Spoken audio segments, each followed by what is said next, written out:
প্রিয় শিক্ষার্থী বন্ধুগণ, আগামী 12 তারিখ থেকে তোমাদের উচ্চ মাধ্যমিক পরীক্ষা শুরু হতে যাচ্ছে। আর তা নিয়ে তোমাদের মধ্যে একটা জোরদার প্রস্তুতি চলছে। আর সেই প্রস্তুতির অঙ্গ হিসেবে আজকেও আমি তোমাদের জন্য একটা গুরুত্বপূর্ণ সাজেশন নিয়ে উপস্থিত হয়েছি, অর্থাৎ গদ্য, পদ্য এবং নাটকের উপর। তোমরা জানো যে আমরা ইতিপূর্বে ব্যাকরণ এবং সংস্কৃত সাহিত্যের ইতিহাসের উপর সাজেশন আপলোড করেছি, তোমরা দেখে নিয়েছো, আর না দেখলে দেখবে। তো আজকে গদ্য পদ্য নাটকের উপর যে সাজেশন দেওয়া হচ্ছে এটা কিন্তু খুবই গুরুত্বপূর্ণ, কারণ এখানে 2 নম্বরের যে 5টি প্রশ্নের উত্তর করতে হবে গদ্য পদ্য নাটক থেকে, তা কিন্তু তোমাদের এই সাজেশন কমপ্লিট করতে পারলেই এখান থেকে তোমরা কিন্তু 10 নম্বর পেয়ে যাবে একদম হাতের মুঠোয়। তো তোমরা আর দেরি না করে দ্রুত এই সাজেশনটি দেখে নাও। দেখো, আজকে সাজেশন গদ্য পদ্য নাটকের উপর দেওয়া হচ্ছে, এবং এখানে এই যে 2 নম্বরের যে 5টি প্রশ্নের উত্তর দিতে হবে 10 নম্বর, এটা কিন্তু তোমাদের কনফার্ম এখান থেকে। তোমরা একটু মনোযোগ দিয়ে শেষ পর্যন্ত দেখে নাও। দেখো, প্রথম প্রশ্ন, বিদ্যাপতিকে কি কি বিশেষণে ভূষিত করা হয়েছে? দেখো উত্তর, বিদ্যাপতিকে অভিনব জয়দেব, মৈথিল কোকিল ইত্যাদি বিশেষণে ভূষিত করা হয়েছে। 2 নম্বর, কবি বিদ্যাপতি নিজেকে কি উপাধি দিয়েছিলেন? উত্তর, কবি বিদ্যাপতি নিজেকে নিজে খেলন কবি বা বালক কবি বলেছেন।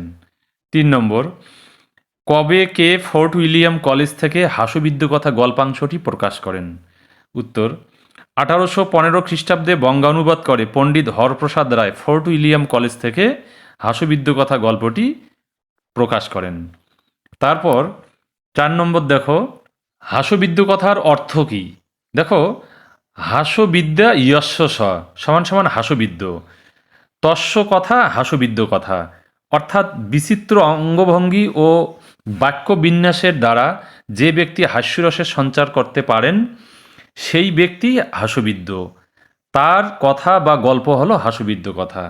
5 নম্বর, হাস্যবিদ্য কথা গল্পটির উৎস কি, এর লেখককে?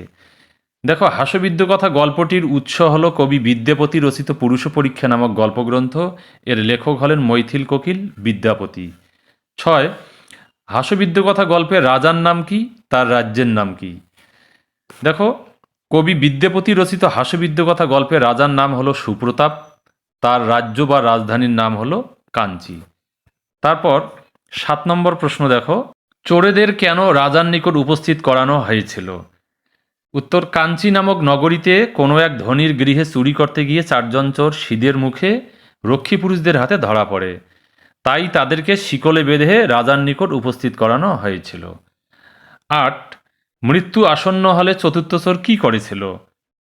দেখো, এই প্রশ্নগুলো খুবই ইম্পর্টেন্ট। চতুর্থ চোর চিন্তা করেছিল যে মৃত্যু আসন্ন হলে বাঁচার উপায় বের করা উচিত, উপায় সফল হলে রক্ষা, আর নিষ্ফল হলে মৃত্যুর অধিক কোনো ক্ষতি নেই। 9 নম্বর, ঘাতকেরা চোরকে কি বলেছিল? বিদ্যাপতি রচিত হাস্যবিদ্য কথা গল্পে ঘাতকেরা চতুর্থ চোরকে বলেছিল যে রাজা চতুর্থ চোরের মতো অধমের বিদ্যা গ্রহণ করবেন না। তারপর 10 নম্বর, দেখো রাজা সোনার বীজ বপন করতে চাননি কেন? বিদ্যাপতি রচিত হাস্যবিদ্য কথা গল্পের রাজা সুপ্রতাপ ছোটবেলায় চারণদের দেওয়ার জন্য পিতার ধন চুরি করেছিলেন, তাই তিনি সোনার বীজ বপন করতে রাজি হননি। তারপর 11 নম্বর, রাজা চতুর্থ চোরকে নিজের কাছে রাখতে চাইলেন কেন? উত্তর, চতুর্থ চোরের উপস্থিত বুদ্ধি এবং হাস্যরস পরিবেশনের ক্ষমতা দেখে রাজা সুপ্রতাপ চতুর্থ চোরকে নিজের কাছে রাখতে চাইলেন। এটা কিন্তু চতুর্থ চোরের আর একটা গুণ বলা যেতে পারে। তারপর 12 নম্বর, চোরের মতে রাজা কেন ঘাতক পুরুষদের পুরস্কৃত করবেন? তারপর উত্তর, দেখো চতুর্থ চোরের মতে রাজা তার মহতী বিদ্যার কথা জানতে পারলে অবশ্যই তিনি বিদ্যাটি গ্রহণ করবেন, আর এই মহতী বিদ্যার সংবাদদাতা হিসেবে রাজা ঘাতক পুরুষদেরকে পুরস্কৃত করবেন। তারপর 13 নম্বর, সোনার বীজ কে তৈরি করেছিল? বীজের আকৃতি কেমন ছিল? দেখো, বিদ্যাপতি রচিত হাস্যবিদ্য কথা গল্পে চতুর্থ চোর সোনার বীজ তৈরি করেছিল, বীজের আকৃতি ছিল শস্যের বীজের মতো। 14, সোনা চাষের জন্য কোথায় জমি প্রস্তুত করা হয়েছিল? দেখো, সোনা চাষের জন্য রাজ অন্তঃপুরে ক্রীড়া সরোবরের তীরে অতি গোপন স্থানে জমি প্রস্তুত করা হয়েছিল। 15, সোনা চাষের পদ্ধতি কি? এগুলো খুব ইম্পর্টেন্ট কোশ্চেন, আসতে পারে একদম। প্রথমে সোনাকে আগুনে পুড়িয়ে শস্যের পরিমাণ সোনার বীজ তৈরি করে উপযুক্ত ক্ষেত্রে বপন করতে হয়। তারপর 1 মাসের মধ্যে সেই বীজগুলি থেকে শস্যের মতো অঙ্কুর বের হবে। তারপর 16 নম্বর দেখো, চোরের মতে কোন বিদ্যা মহাবিদ্যা, সে এই বিদ্যে কাকে জানাতে চায়? চতুর্থ চোরের মতে সুবর্ণ কৃষি বিদ্যা হলো মহাবিদ্যা, সে এই বিদ্যা রাজা সুপ্রতাপকে জানাতে চায়। 17, রাজার আদেশে 4 জন চোরকে কোথায় উপস্থিত করানো হয়েছিল এবং কেন? দেখো, রাজার আদেশে 4 জন চোরকে বদ্ধ স্থানে উপস্থিত করানো হয়েছিল, যেহেতু তারা চুরি করে ধরা পড়েছিল। 18, চুরি করতে গিয়ে কতজন চোর ধরা পড়েছিল, কতজন চোরের ফাঁসি হয়েছিল? খুবই সহজ প্রশ্ন এগুলো। বিদ্যাপতি রচিত হাস্যবিদ্য কথা গল্পে 4 জন চোর চুরি করতে গিয়ে ধরা পড়েছিল, তার মধ্যে 3 জন চোরকে শুলে চড়িয়ে হত্যা করা হয়েছিল। 19, সুবর্ণ বপনে চৌরাস্বাধিকারও নাস্তি, কথাটি কে কাকে বলেছেন? বিদ্যাপতি রচিত হাস্যবিদ্য কথা গল্পে চতুর্থ চোর রাজা সুপ্রতাপকে কথা বলেছিলেন। তারপর 20 নম্বর দেখো, চতুর্থ চোরের কোন কথায় সকলে হেসে উঠেছিল? দেখো, রাজা থেকে শুরু করে মন্ত্রী বিচারক সকলে কোনো না কোনোভাবে চুরি করার অপরাধে দোষী হওয়ায় যখন কেউই সুবর্ণ বীজ বপন করতে রাজি হলো না, তখন চতুর্থ চোর বলল, আপনারা সকলেই চোর, অতএব আমি একা কেন মৃত্যুদণ্ডে দণ্ডিত হব? চতুর্থ চোরের এই কথায় সকলে হেসে উঠেছিল। 21, মৃত্যু আসন্ন হলে কি করণীয়? দেখো, মৃত্যু আসন্ন হলে বাঁচার উপায় বের করা উচিত, কারণ উপায় সফল হলে রক্ষা পাওয়া যায়, নিষ্ফল হলে মৃত্যুর অধিক কিছু ক্ষতি হয় না। 22 নম্বর, হাস্যবিদ্য কথা গল্পটির উপদেশটি লেখো।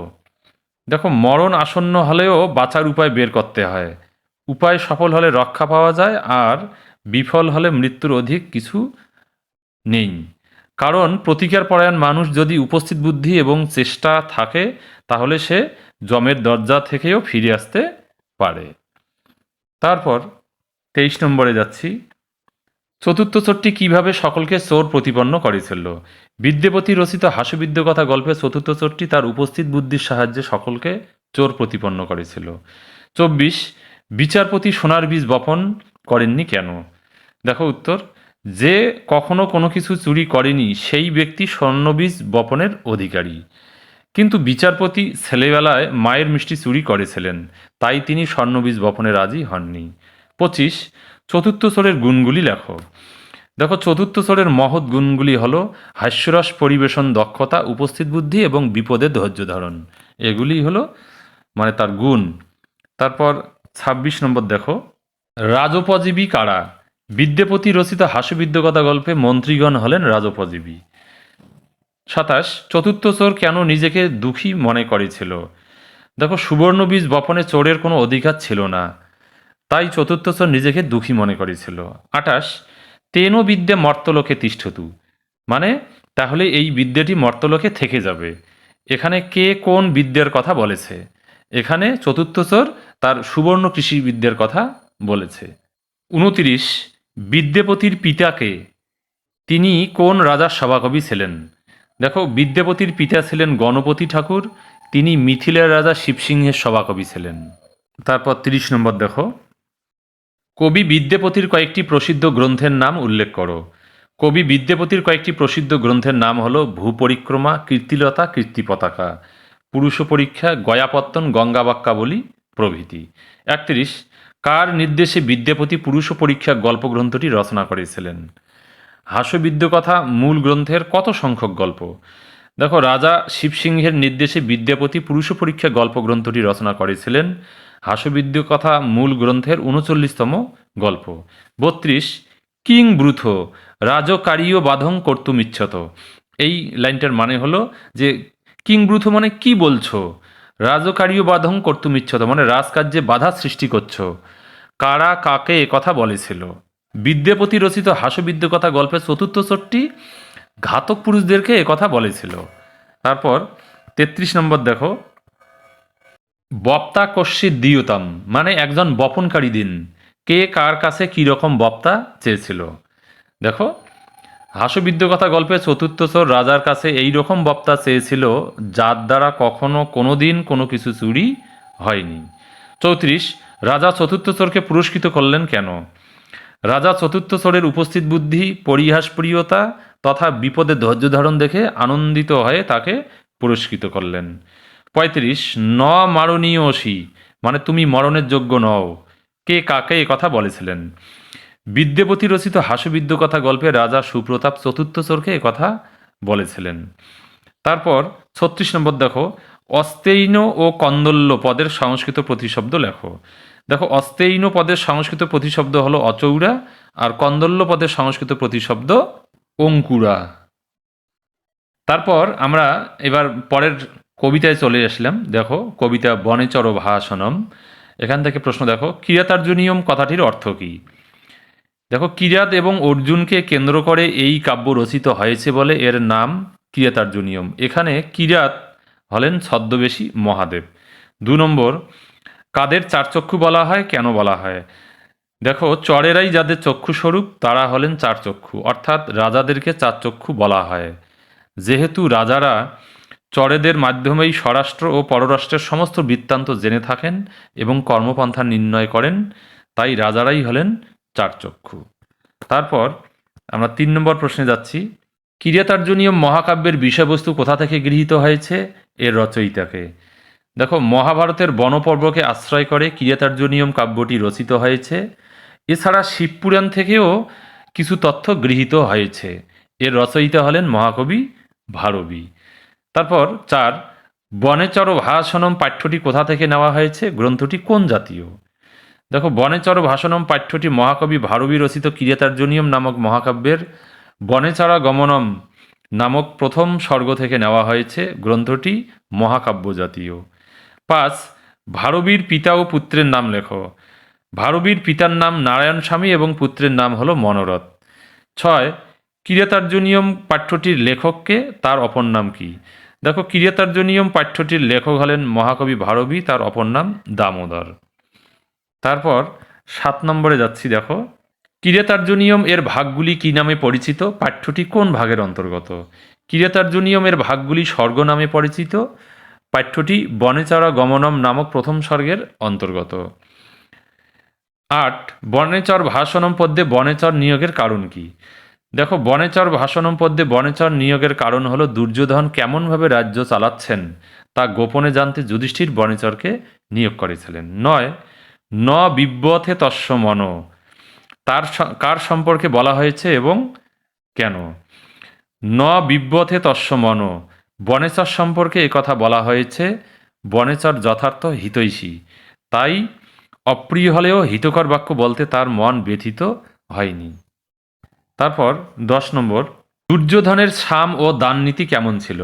দুর্যোধনের সাম দান বর্জিত ছিল না, আবার তার দান কখনোই সমাদর বর্জিত ছিল না, তবে যথার্থ গুণ বিচার করেই তিনি প্রজাদের সমাদর করতেন। 11, কিরাতার্জুনীয়ম মহাকাব্যের 2জন টিকাকার এবং তাদের টিকাগুলির নাম লেখো। কিরাতার্জুনীয়ম মহাকাব্যের 2জন টিকাকার এবং তাদের টিকাগুলির নাম হলো মল্লীনাথের ঘণ্টাপাত ও চিত্রভানুর শব্দচন্দ্রিকা।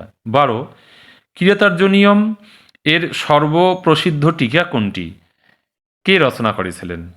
কিরাতার্জুনীয়ম এর সর্বপ্রসিদ্ধ টিকা হলো ঘণ্টাপাত, মল্লীনাথ রচনা করেছিলেন। তারপর আমরা 13 নম্বরে যাচ্ছি। কৃত প্রণামস্য কে, কাকে প্রণাম করেছে? মানে উত্তর, কৃত প্রণামস্য এখানে বনেচর যুধিষ্ঠিরকে প্রণাম করেছে। 14, নারিকেল ফল সম্মিতং বচ ভারবে, ব্যাখ্যা করো। নারিকেল ফলের বহিরাবরণ কর্কশ কঠিন, কিন্তু ভিতরে সুমধুর জল ও শ্বাস থাকে। ভারবীর কবিতাও সেই নারিকেল ফলের মতো, বাইরে অন্যয় সন্ধি সমাসের কঠিন আবরণে ঢাকা। এই আবরণ ভেঙে ফেললে ভিতরে আছে সুন্দর অর্থের সম্ভার। 15, রাজলক্ষ্মী প্রতিষ্ঠার উপায় কি? রাজলক্ষ্মী প্রতিষ্ঠার উপায় হলো প্রজাদের প্রতি ব্যবহার, অর্থাৎ সহানুভূতিশীল ব্যবহার। তারপর 16 নম্বর, সৎ সেবকের কি করা উচিত? সৎ সেবকের উচিত রাজাকে কখনো বঞ্চনা না করা, অর্থাৎ যথাযথ উপদেশ দেওয়া। তারপর 17 নম্বরে যাচ্ছি। রাজা ও অমাত্য সহমত হলে কি হয়? রাজা ও অমাত্য সহমত হলে সমস্ত সম্পদ রাজ্যের প্রতি উপযোগী ও অনুকূল হয়। 18, আদর্শ রাজার গুণগুলি লেখো।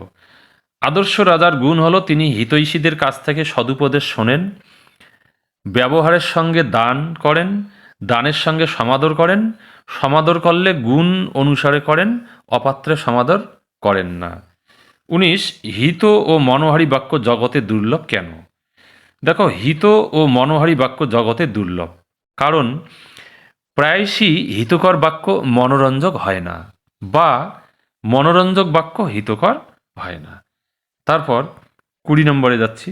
বনেচর কেন যুধিষ্ঠিরের কাছে ক্ষমা প্রার্থনা করেছিল? দেখো, বনেচর জানতো যে হিতকর বাক্য অনেক সময় রাজা যুধিষ্ঠিরের মনোরঞ্জক নাও হতে পারে, আর একজন হিতকারী বন্ধু হিসেবে সে হিতকর বাক্যই বলবে, সেটা অপ্রিয় হলেও কিছু করার নেই। তাই বনেচর যুধিষ্ঠিরের কাছে ক্ষমা প্রার্থনা করেছিল। 21, দুর্যোধন কিভাবে যশ বিস্তার করেছেন? দেখো, রাজোচিত গুণ হলো জিগীষা, অর্থাৎ জয় করার ইচ্ছা। দুর্যোধন যুধিষ্ঠিরকে সুশাসনের দ্বারা জয় করতে চাইছেন, এছাড়া সুশাসনের দ্বারাও দুর্যোধন যশ বিস্তার করছেন। তারপর 22, ত্রিগণ কি? কে ত্রিগণের যথাযথ সেবা করছে? দেখো, ধর্ম, অর্থ ও কাম এই তিনটি একত্রে হলো ত্রিগণ। দুর্যোধন ত্রিগণের যথাযথ সেবা করছে। তারপর আমরা 23 নম্বরে যাচ্ছি। দেখো, এই 23 নম্বর প্রশ্নটা কিন্তু খুবই ইম্পর্টেন্ট। মহৌযশ ও মানধানা পদ দুটির অর্থ লেখো। মহৌযশ মানে মহাবলশালীরা, আর মানধানা মানে কুলশীলাভিমানীরা। 24, অশক্ত মারাধয়ত কে বলেছেন, কার সম্পর্কে? উত্তর, অশক্ত মারাধয়ত বনেচর রাজা দুর্যোধন সম্পর্কে এই বাক্যটি বলেছেন। তারপরে 25, দুর্যোধন যুধিষ্ঠিরকে জয় করতে চান কেন? উত্তর, কারণ রাজ্যের প্রজাগণ হিত সর্বস্ব যুধিষ্ঠিরের গুণমুগ্ধ, তাই দুর্যোধন দয়া দাক্ষিণ্যাদি গুণের দ্বারা যুধিষ্ঠিরকে জয় করতে চান। 26, কে কাকে জয় করার ইচ্ছায় গুণ সম্পদের দ্বারা বিমল কীর্তি বিস্তার করছেন? উত্তর, দুর্যোধন যুধিষ্ঠিরকে জয় করবার ইচ্ছায় গুণ সম্পদের দ্বারা বিমল কীর্তি বিস্তার করছেন। তারপর পরের প্রশ্নে যাচ্ছি। 27 নম্বর প্রশ্ন দেখো। কারা সংহত নয়, তারা কেমন? ধনুর্ধরেরা সংহত নয়, তারা মহাবলশালী, কুলশীলাভিমানী, অর্থপরিপুষ্ট, যুদ্ধে কীর্তিমান এবং অবশ্যই পরস্পর অবিরোধী। 28, বনেচর অন্তিম শ্লোকে যুধিষ্ঠিরকে কি করতে বলেছিল? দেখো, বনেচর অন্তিম শ্লোকে যুধিষ্ঠিরকে বলেছিল যে তিনি যেন কপট দুর্যোধনের প্রতি যথাযোগ্য প্রতিবিধান করতে উদ্যোগী হন। 29, অর্থাৎ কবিতার শেষ প্রশ্ন এটা সাজেশনের। বনবাসকালে যুধিষ্ঠির কোন বনে বাস করতেন? যুধিষ্ঠির চর হিসেবে কাকে পাঠিয়েছিলেন? দেখো, উত্তর, বনবাসকালে যুধিষ্ঠির দ্বৈত বনে বাস করতেন, যুধিষ্ঠির চর হিসেবে এক বনেচরকে পাঠিয়েছিলেন। এরপর আমরা আসছি নাটকে। দেখো, আত্রেয়ী বনদেবতা সংবাদ। প্রথম প্রশ্ন, প্রাচেতস এই নামে কে পরিচিত ছিলেন? তার কাছে কে দুটি বালককে নিয়ে এসেছিলেন? দেখো, প্রাচেতস হলেন প্রচেতসের পুত্র। বাল্মীকি সেই নামে পরিচিত ছিলেন, আর বাল্মীকির কাছে কোনো এক দেবতা বিশেষ দুটি বালককে নিয়ে এসেছিলেন। দেখো, এখানে প্রশ্নের যে উত্তরগুলো, যে প্যাটার্ন যেভাবে করা হয়েছে, তোমরা কিন্তু এইভাবে করলে ভালো হবে, এক্সামিনাররা খুব খুশি হবে। বক্স দিয়ে আলাদা করে যদি কোনো প্রশ্নের দুইটা পার্ট থাকে, তোমরা এইভাবে দুইটা পার্ট করে উত্তরগুলো দেবে। তারপর 2 নম্বর প্রশ্ন দেখো, পাঠ্যে রামায়ণকে কোন বিশেষণে অভিহিত করা হয়েছে? বাল্মীকিকে রামায়ণ রচনা করতে কে নির্দেশ দিয়েছিলেন? পাঠ্যে রামায়ণকে ইতিহাস নামে অভিহিত করা হয়েছে। তারপরের অংশ দেখো, আবার বক্স দিয়ে সুন্দর করে নিচে লিখে দেওয়া হয়েছে। বাল্মীকিকে রামায়ণ রচনা করতে ব্রহ্মা নির্দেশ দিয়েছিলেন। তারপর 3 নম্বর প্রশ্ন দেখো, উত্তর রামচরিতম নাটকে কতগুলি অঙ্ক আছে? দ্বিতীয় অঙ্কটির নাম কি? দেখো, উত্তর রামচরিতম নাটকে 7টি অঙ্ক আছে, দ্বিতীয় অঙ্কটির নাম হলো পঞ্চবটী প্রবেশ। 4 নম্বর, অয়ং মে সুদিবস কার সুদিবস এবং কেন? দেখো, নিষ্কলুষ আত্রেয়ীর দর্শনেই বনদেবতা নিজেকে ধন্য মনে করছেন, কেননা সজ্জন ব্যক্তির সঙ্গলাভ কোনো পুণ্যের দ্বারাই হয়, তাই তার কাছে সেই দিনটি সুদিবস বলে মনে হয়েছে। তোমরা এগুলোর থেকে যদি কোথাও কোনো কিছু বুঝতে না পারো, অসুবিধা হয়, তাহলে কমেন্ট করে আমাকে জানাবে, আমি তোমাদের জানিয়ে দেব। কারণ বেশি বোঝাতে গেলে আবার ভিডিও দীর্ঘায়িত হবে, আর দীর্ঘায়িত ভিডিও তোমরা পছন্দ করো না, সেটা আমি জানি। 5 নম্বর, আত্রেয়ী কোথা থেকে এসেছিলেন? তিনি কোথায় যেতে ইচ্ছুক? আত্রেয়ী বাল্মীকির আশ্রম থেকে এসেছিলেন, তিনি মুনি অগস্ত্যের আশ্রমে যেতে ইচ্ছুক। এই প্রশ্নটা কিন্তু খুবই ইম্পর্টেন্ট। নম্বর, তাপসীর আগমনের বিষয়ে বনদেবতা প্রথমে কি বলেছিলেন? তাপসীর আগমনের বিষয়ে বনদেবতা প্রথমে বলেছিলেন যে সেদিন তার শুভ দিন, এই বনভূমি আগন্তুকের অনেক পুণ্যের বলে সজ্জনদের সঙ্গে দেখা হয়, গাছের ছায়া, জল, ফল, ফুল, মূল যা দরকার তিনি যেন ভোগ করেন। নম্বর, আত্রেয়ী বনদেবতা সংবাদ এর রচয়িতা কে? কোথা থেকে নেওয়া হয়েছে? আত্রেয়ী বনদেবতা সংবাদের রচয়িতা হলেন নাট্যকার ভবভূতি, আর ভবভূতি রচিত উত্তররামচরিতম নাটকের দ্বিতীয় অঙ্ক থেকে নেওয়া হয়েছে। নম্বর, ভবভূতির পিতামাতার নাম লেখো। উত্তর দেখো, ভবভূতির পিতার নাম নীলকণ্ঠ এবং মাতার নাম জাতুকর্ণী। এরপর 9 নম্বর, হা প্রিয় সখী কার উক্তি? প্রিয় সখী পদের দ্বারা কাকে বোঝানো মানে সম্বোধন করা হয়েছে? দেখো, হা প্রিয় সখী এটা হলো বাসন্তীর উক্তি, আর প্রিয় সখী পদের দ্বারা সীতাকে সম্বোধন করা হয়েছে। 10 নম্বর, ব্যাদ কি হত্যা করেছিল? তা দেখে বাল্মীকি কি বলেছিল? দেখো, ব্যাদ একটি ক্রৌঞ্চকে হত্যা করেছিল। তা দেখে বাল্মীকি বলেছিল, ব্যাদ তুমি এই যে কামমোহিত ক্রৌঞ্চকে হত্যা করলে, এর ফলে তুমি কোনোদিন প্রতিষ্ঠা লাভ করতে পারবে না। তারপর 11 নম্বর দেখো, রামায়ণ এর রচয়িতাকে, রামায়ণ কোন ছন্দে রচিত? দেখো, রামায়ণের রচয়িতা হলেন মহর্ষি বাল্মীকি, আর এটা অনুষ্টুপ ছন্দে রচিত। তোমরা নিচে দেখতে পারবে অংশটা, এই যে দেখতে পাচ্ছ, রামায়ণ অনুষ্টুপ ছন্দে রচিত। তারপর 12 নম্বর প্রশ্ন দেখো, আত্রেয়ী কার কাছে কি অধ্যয়ন করত? আত্রেয়ী মহর্ষি বাল্মীকির কাছে ত্রয়ীবিদ্যা অধ্যয়ন করত। 13 নম্বর, ত্রয়ীবিদ্যা কি? কাকে বেদবিদ্যার প্রাচীনতম অধ্যাপক বলা হয়েছে? দেখো, ঋক, সাম ও যজু এই তিনটি বেদকে একত্রে ত্রয়ী বলা হয়। এতে বিধৃত জ্ঞানই হল ত্রয়ীবিদ্যা। নাটকে প্রাচেতস বাল্মীকিকে বেদবিদ্যার প্রাচীনতম অধ্যাপক বলা হয়েছে। 14, শান্তম কে শান্ত হতে বলেছে কাকে? শান্তম এখানে আত্রেয়ী বাসন্তীকে শান্ত হতে বলেছে। তারপর দেখো 15 নম্বর, লোকশ্রেষ্ঠ পুরুষদের চিত্ত বিষয়ে বাসন্তী কি বলেছিল? দেখো, লোকশ্রেষ্ঠ পুরুষদের চিত্ত বিষয়ে বাসন্তী বলেছিল, এদের চিত্ত বজ্রের মতো কঠিন। তারপরের অংশ দেখো, আরও লেখা আছে, বজ্রের মতো কঠিন আর কুসুমের মতো কোমল। তারপর 16 নম্বর প্রশ্ন দেখো তোমরা, পাঠ্যে কাকে অপবাদযুক্তা বলা হয়েছে? কারা তাকে অপবাদ দিয়েছিল? পাঠ্যে সীতাকে অপবাদযুক্তা বলা হয়েছে, অযোধ্যার জনগণ তাকে অপবাদ দিয়েছিল। 17, সীতাকে পরিত্যাগের পর রামচন্দ্র কোন যজ্ঞ করেছিল? সেখানে কে তার সহধর্মিণী রূপে ছিল? সীতাকে পরিত্যাগের পর রামচন্দ্র অশ্বমেধ যজ্ঞ করেছিল, সেখানে তার সহধর্মিণী রূপে ছিল সীতার স্বর্ণময়ী প্রতিকৃতি। 18, আত্রেয়ীর কোন কথায় বনদেবী বাসন্তী মূর্ছিত হয়েছিল? সীতার কেবল অমঙ্গলই হয়নি, তাকে অপবাদও দেওয়া হয়েছিল। আত্রেয়ীর এই কথা শুনে বনদেবী বাসন্তী মূর্ছিত হয়েছিল। তারপর 19 নম্বর প্রশ্ন, আত্রেয়ী বনদেবতার সংবাদ পাঠ্যে উল্লিখিত নদীর নাম লেখো। আত্রেয়ী বনদেবতার সংবাদ পাঠ্যে উল্লিখিত দুটি নদী হল তমসা এবং গোদাবরী। 20, অগস্ত্যাশ্রমের পথনির্দেশ বনদেবী কিভাবে দিয়েছিলেন? প্রথমে পঞ্চবটিতে প্রবেশ করে, তারপর গোদাবরী তীর বরাবর হেঁটে গেলেই অগস্ত্যাশ্রম পড়বে। এইভাবেই বনদেবী অগস্ত্যাশ্রমের পথনির্দেশ দিয়েছিলেন।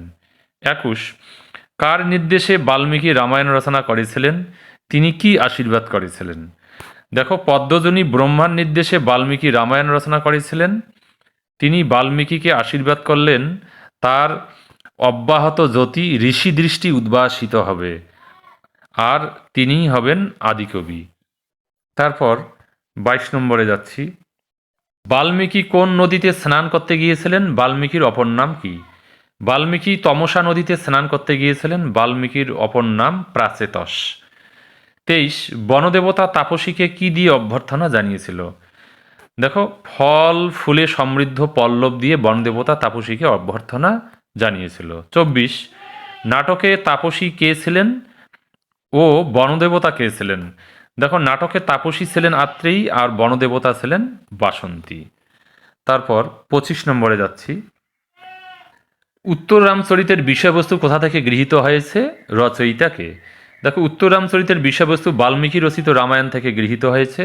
উত্তর রামচরিতের রচয়িতা হলেন নাট্যকার ভাগবতী। ২৬, উত্তর রামচরিতের মূল রস কি? নাটকটি কত অঙ্ক বিশিষ্ট? উত্তর রামচরিতের মূল রস হলো করুণ রস, আর নাটকটি ৭ অঙ্ক বিশিষ্ট। ২৭, আত্রেয়ী অগস্ত্য মুনির আশ্রমে কেন যেতে ইচ্ছুক হয়েছিলেন? দেখো, আত্রেয়ী অগস্ত্য মুনির আশ্রমে যেতে ইচ্ছুক হয়েছিলেন কারণ বাল্মীকির আশ্রমে তীক্ষ্ণ বুদ্ধি, লব ও কুশের সঙ্গে একসাথে ঠিকমতো পড়া হচ্ছিল না। এছাড়া মুনি নিজেও একসময় রামায়ণ রচনায় ব্যস্ত হয়ে পড়েছিলেন। তারপর আমরা ২৮ নম্বর প্রশ্নে যাচ্ছি। লব কুশের প্রভাব সম্বন্ধে আত্রেয়ী কী বলেছিলেন? দেখো, লব কুশ জন্ম থেকেই গুপ্ত প্রয়োগ কৌশল সহ জিহ্বাস্ত্র চালনায় পারদর্শী ছিলেন।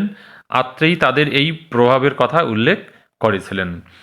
২৯, কুশ ও লবের ধাত্রী চূড়াকর্ম কে সম্পাদন করেছিলেন? কোন বিধিতে তাদের উপনয়ন হয়েছিল? কুশ ও লবের ধাত্রী চূড়াকর্ম বাল্মীকি সম্পাদন করেছিলেন, আর ক্ষাত্র বিধিমতে তাদের উপনয়ন দেওয়া হয়েছিল। ক্ষাত্র মানে ক্ষত্রিয় বিধিমতে। ৩০, প্রাচেতস এই নামে কে পরিচিত ছিলেন?